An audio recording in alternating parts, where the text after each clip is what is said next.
What's up, fellow anglers? Today we're going to talk about the 3 best inshore lures that you absolutely need in your tackle box, in my opinion. Let's dive right in.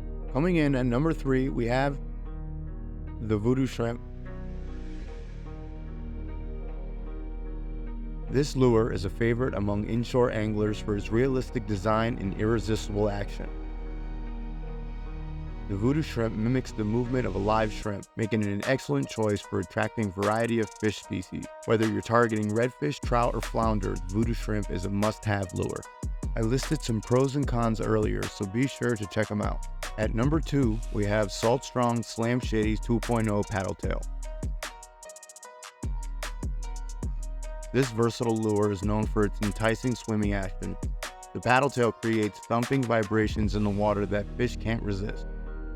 Its white color with gold flakes makes it highly visible even in murky waters. It's perfect for those days when fish are being kinda picky. It would have been my number 1 if it wasn't for the con that the number 1 lure doesn't have. If you're getting any value from this, consider subscribing to the channel where we can all learn more about fishing together. And finally, my number 1 pick for the best inshore lure is the Johnson Gold Spoon. This lure is a classic, and for good reason. Its simple design and shiny gold color makes it incredibly effective at attracting fish.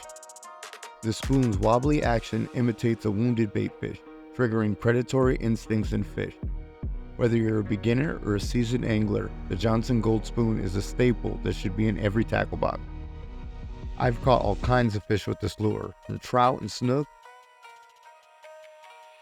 to giant overslot redfish. It's definitely my favorite in the inshore fishing game.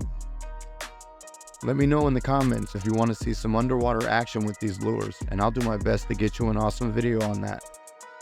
And I would definitely love to hear what kind of lures are your favorites.